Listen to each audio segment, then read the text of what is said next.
The phone on my desk at Summit Strength and Conditioning vibrated, a stark interruption to the San Diego morning. A name I hadn't seen in a decade flashed on the screen. Aunt Carol, the architect of my teenage humiliation. The last time I saw her, I was Hefty Leo, her favorite cruel joke at family gatherings. Now, I'm Leo Vance, owner of this gym, my body a testament to a discipline they never thought I had. A bitter smile touched my lips. My thumb hovered over the red decline icon, attempting escape. But I had to know, I answered. "Leo, darling?" Her voice was sickly sweet. "It's your Aunt Carol. Your cousin Kevin. Well, he needs your help." I held the phone, the silence stretching thin. Kevin, my cousin. He wasn't just a bystander in my teenage humiliation. He was the ringleader. While Aunt Carol supplied the ammunition with her cruel remarks, Kevin was the one who fired the shots. I could still hear his voice, echoing in the schoolyard. Look at Hefty Leo try to run. He was the all-star quarterback, the family's golden boy, with a grin as cruel as it was charming. I was just the shadow he cast. "Help with what, Carol?" My voice was a carefully controlled monotone, a dam holding back a decade of resentment. "Oh, Leo," she sighed, the manufactured drama oozing through the speaker. "It's his health. The doctor was very clear. High blood pressure, pre-diabetic. He's just let himself go." She paused for effect. "Then I saw your incredible business online. So successful." I told Kevin, "Your cousin is an expert. He'll whip you back into shape. He'll do it for free, of course. We're family after all. Takshan kaba dod self for family." The phrase hung in the air, a toxic cloud. The same family that had treated me like garbage. The audacity was a physical force, pressing in on me. I stared at my reflection in the dark screen of my phone. They didn't want Leo Vance, owner of Summit Strength. They wanted a favor from the ghost of the boy. The ghost of the boy they'd tried to break. My mind flashed back, unbidden, to Thanksgiving. I was 15. The scent of roasted turkey and cinnamon filled my grandmother's house, a warm facade for the coldness to come. I'd reached for a second dinner roll, and Aunt Carol's voice, sharp as broken glass, cut across the table. "Goodness, Leo, save some for the rest of us. At this rate, you'll be the only thing we need to carve next year." A wave of sycophantic laughter rippled through the adults. My own parents just stared at their plates, their silence a roaring condemnation. Then came Kevin, leaning across the table with that smug movie star grin. "He's just carbo-loading for the big game," he'd said, winking at his friends. "The one where he sits on the couch." The laughter grew louder, more cruel. I felt my face burn, my fork frozen halfway to my mouth. I was a spectacle, a joke with a punchline everyone but me was in on. But the real crucible was the summer pool party at their house. Kevin, the chiseled, sun-kissed god of our family, was holding court. I'd spent an hour convincing myself to take my shirt off, and the moment I did, a hush fell over his circle of friends. Kevin saw his opening. He grabbed a bright orange life preserver from the side of the pool, tossed it at my chest, and yelled, "Better put this on, Hefty Leo. Don't want you causing a tidal wave." The explosion of laughter that followed felt like it could shatter bone. I stood there, pale and exposed, the cheap plastic of the life preserver a brand of shame against my skin. That wasn't my breaking point, though. My turning point came 6 months later, in the sterile quiet of a doctor's office. I was 16. The doctor, a man with weary eyes, looked at my chart, then at me. "Leo," he said, his voice devoid of judgment, but heavy with fact. "You have dangerously high blood pressure. Your cholesterol is alarming. You are on the verge of becoming pre-diabetic." The exact words Carol had just used to describe Kevin. In that moment, something inside me didn't shatter. It hardened. It forged into a cold, unbreakable resolve. While Kevin was out being the golden boy, I was in our garage, sweating through my first push-up. While he was at parties, I was devouring books on nutrition and physiology. Every cruel nickname Carol ever gave me became another set on the bench press. Every jeering laugh from Kevin became another mile. I forced my burning lungs to run. I didn't just lose the weight. I chiseled a new man out of the one they'd tried to bury in shame. They weren't just my estranged family. They were the architects of my strength. They were the unpaid, unwitting coaches of my entire life. And now, after a decade of silence, the villain of my story was asking the hero for a handout. I took a slow, deliberate breath, the air in my office feeling crisp and clean. "You're right, Aunt Carol," I said, my voice smooth as polished steel. "We're family. And family helps family." A relieved sigh whispered through the phone. "Oh, Leo, I knew you'd understand. You were always such a sweet boy." Sweet wasn't the word. Calculated was more like it.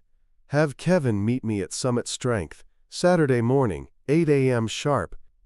"And Carol," I added, a casual afterthought, "you should come too. There's paperwork, waivers and such, for liability." Silence. She hadn't expected that.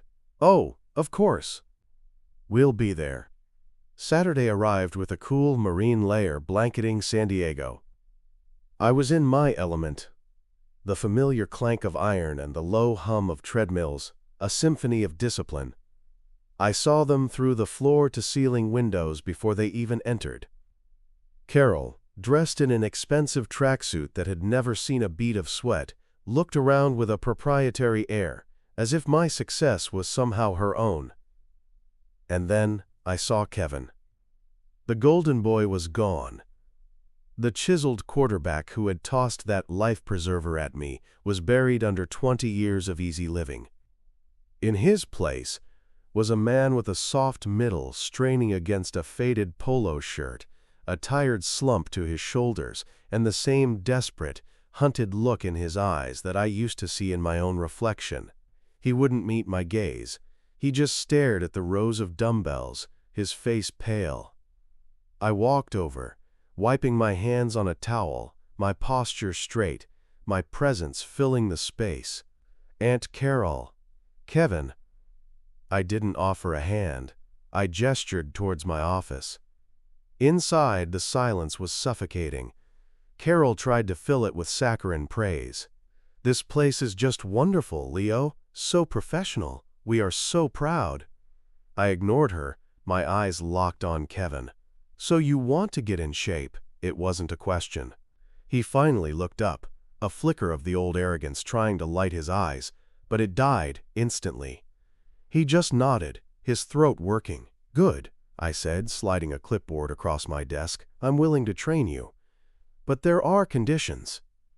Carol bristled. "Conditions? Leo, I thought we agreed." "We agreed I would help," I cut in, my voice dropping, silencing her. "This is how I help." I tapped the paper. Rule 1, punctuality. Sessions are at 6 a.m., 3 days a week. You are not 1 second late. If you are, the session is forfeit and the deal is off, permanently. Kevin flinched at the time. Carol opened her mouth, then closed it. Rule 2, documentation. We track everything. Weekly weigh-ins, progress photos, body fat measurements. It all goes in your file. No hiding. I let that sink in, picturing him shirtless and exposed under the harsh fluorescent lights, just like me at that pool party. "And Rule 3, I said, leaning forward, savoring the moment. "The payment." "But you said it was free," Carol squawked, her mask of civility finally cracking. "The training is free," I confirmed, a thin smile touching my lips for the first time. "My time costs you nothing. But the gym has operational costs. So for every session, Kevin will be responsible for cleaning the men's locker room and showers, top to bottom. He will scrub the floors, the sinks, the toilets. He will wipe down every mirror until it shines. Payment isn't in dollars, it's in sweat and humility. The color drained from Kevin's face. He looked from me to the contract, then to his mother, his eyes pleading. For the first time in his life, the golden boy was cornered. And I was holding the cage door. "It's a very generous offer," I said, my voice a soft, dangerous purr. "Take it or leave it. The choice is yours. Family." Aunt Carol's face, a carefully constructed mask of suburban pleasantry, finally shattered. "Toilets? You want my son to scrub toilets? This is preposterous. It's degrading." I didn't raise my voice. I didn't need to. I leaned back in my chair, the leather creaking softly, and steepled my fingers. "Is it more degrading than being pre-diabetic, Carol? More degrading than a heart attack at 40? I'm offering him a path back to health. The price is humility. Considering the debt, I'd say it's a bargain." My gaze shifted to Kevin. He was staring at the polished surface of my desk, at the reflection of a man he didn't recognize. I saw the tremor in his hand. He wasn't the golden boy anymore. He was just a scared man facing his own mortality. "We're leaving," Carol snapped, grabbing her purse. She stood up, pulling at Kevin's arm. "Come on, honey. We don't need this. We'll find someone else." Kevin didn't move. His eyes, for the first time, met mine across the desk. In their depths, I didn't see the cruel jock from the pool party. I saw fear. Raw, unvarnished fear. The kind I had lived with for years. The kind that sits on your chest in the middle of the night. He knew, just as I had known in that doctor's office all those years ago, that this was a turning point. He could walk out that door with his mother, back to his old life, and let it slowly kill him. Or he could swallow the jagged pill of his pride and live. "Mom," he said, his voice raspy, barely a whisper. "Sit down." Carol froze, her mouth agape. He had never spoken to her like that. Slowly, deliberately, Kevin reached for the clipboard.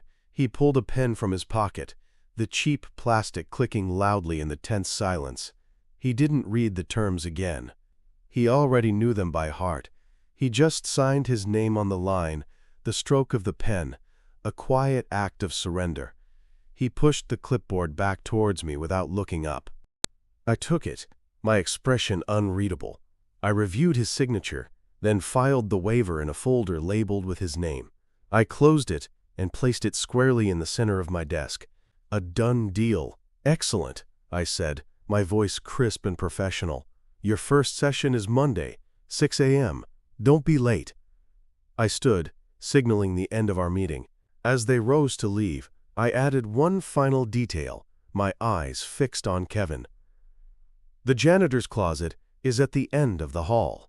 I expect the locker room to be spotless before your workout begins. Your payment is due before my services are rendered." Monday morning was a void, 5:45 a.m. The gym was mine, a silent sanctuary of steel and potential. The only light came from the soft blue glow of the treadmill screens and the single lamp on my desk. I wasn't warming up. I was waiting. I stood by the front window, a black coffee in hand, watching the empty street as the sky bruised from black to a deep purple. This was my arena, and the gladiators were due. Right on cue at 5:58, a pair of headlights cut through the gloom. Kevin's beat-up sedan, a relic from a more prosperous time, wheezed into the parking lot. He killed the engine and just sat there for a full minute, a silhouette of hesitation. Finally, the door creaked open. He was dressed in baggy gray sweatpants and a t-shirt so old the college logo on it was a faded ghost. He looked less like a man ready for a workout and more like someone heading for his own execution. He pushed the glass door open, the bell above it chirping mockingly into the silence. He flinched at the sound. His eyes darted around the cavernous space, filled with machines he didn't understand, finally landing on me. "You're early," I said.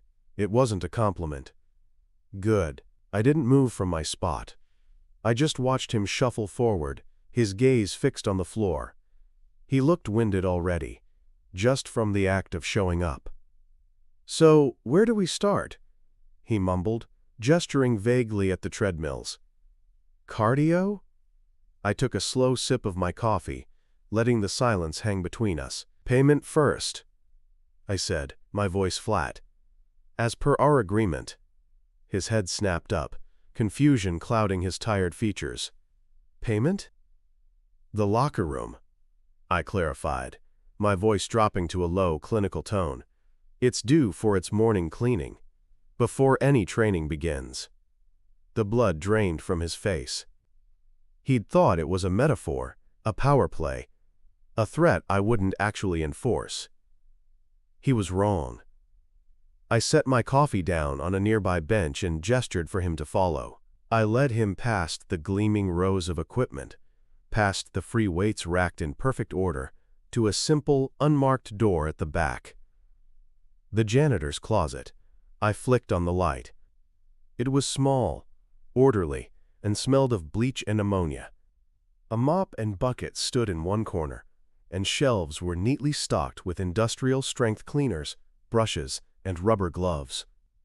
"Everything you need is in here," I said, my voice echoing slightly in the tiled hallway. "Gloves are on the top shelf, the toilets, the showers, the sinks, and the floors. When I can see my reflection in the chrome of the faucets, you can begin your warm-up."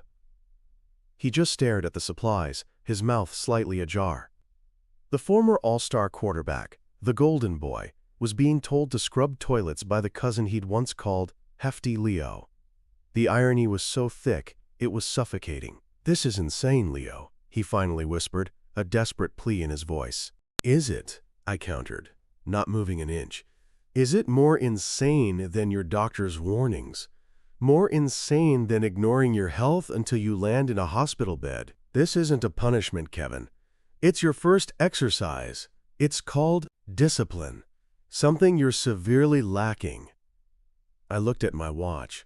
"Your session time has started. The clock is ticking." I turned and walked away without another word, leaving him standing in the doorway of the closet. I went to my office, leaving the door open just a crack, and sat down. For 20 minutes, there was only silence. Then, I heard the faint, reluctant scrape of the mop bucket being dragged across the floor. I heard the snap of rubber gloves. The work had begun. 45 minutes later, he appeared at my office door. He was sweating, his face flushed with exertion and shame. His old t-shirt was damp. He didn't say a word, just jerked his head towards the locker room. I walked past him and conducted a full inspection. I ran a finger over a sink. Spotless. I checked the mirror. No streaks. The floor was still damp but impeccably clean. He had done the work. He had paid his due. "All right," I said, turning back to him. "Let's get your baseline." I led him to the center of the gym floor, a wide-open space in front of a wall of mirrors. "Take off your shirt," I commanded. He hesitated, a flicker of the same panic I'd felt at that pool party flashing in his eyes. "Why?" "Because I need to see your posture, your form, and you need to see what you're working with," I said, my voice leaving no room for argument. "This is a place of facts, Kevin, not feelings. The mirror and the scale don't lie." Slowly, he peeled off the damp shirt, balling it up in his hands. He stood there, exposed under the bright gym lights, his shoulders slumped forward, his stomach soft. He refused to look at his own reflection. I wouldn't let him. "Look up," I ordered. "Look in the mirror." He forced his eyes up. I saw the wince. I saw the shame. It was a perfect, crystalline reflection of what I had endured all those years ago. "This is your starting point," I said, my voice clinical. I grabbed a tablet from my station. "Let's get your numbers." I weighed him. 242 pounds. I used the calipers for his body fat. 38%. I typed the numbers into his new file. I didn't soften them. I didn't add any commentary. I just stated the facts, letting them land with the weight of iron. "Now, show me a bodyweight squat." He looked at me, confused. "Just a squat. Just a squat." He tried. His knees buckled inward, his back rounded horribly, and he could barely get his hips below parallel before he wobbled, nearly falling. He pushed himself back up, his face red with a mixture of effort and embarrassment. "Okay," I said, making a note. "Now, a plank. On your elbows. Hold it as long as you can." He got into position.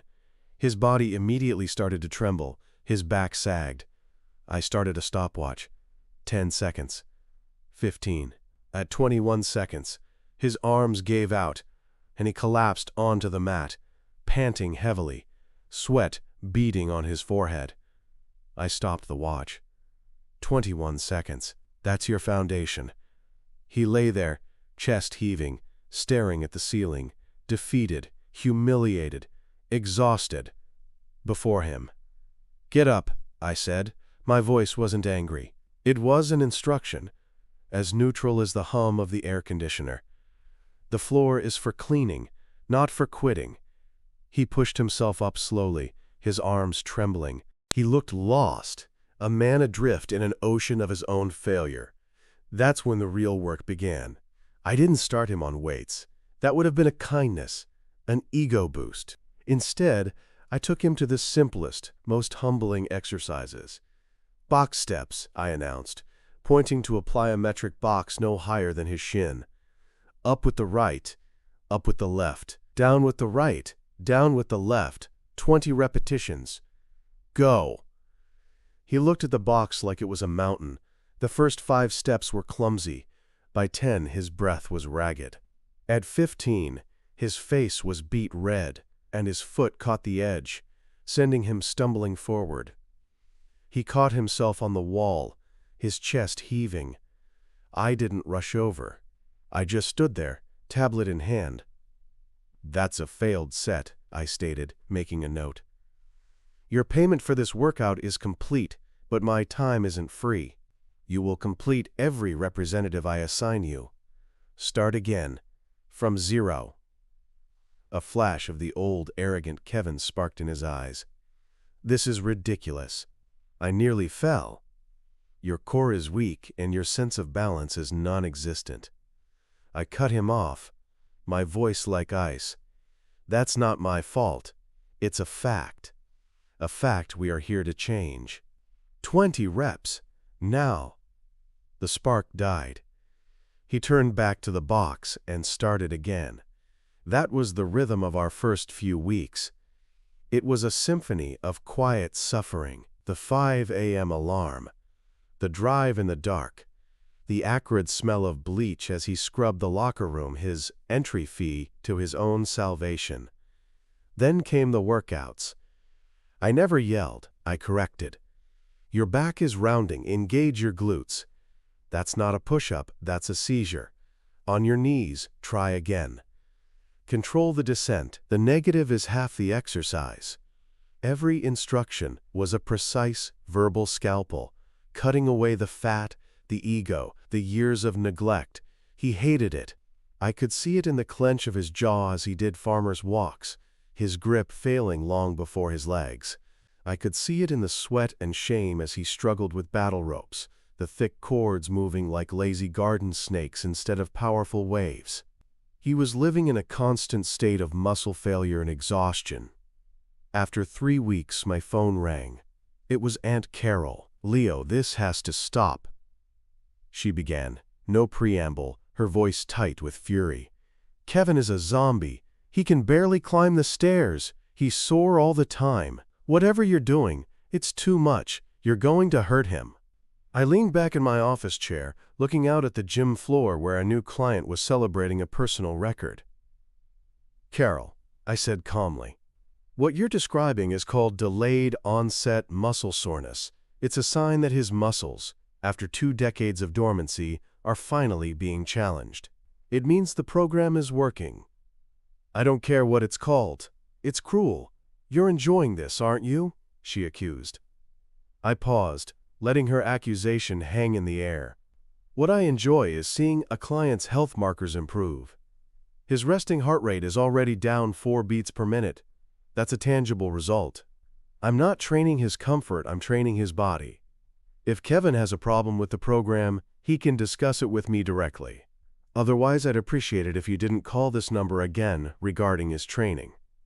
I hung up before she could respond. The next Monday, Kevin was 3 minutes late.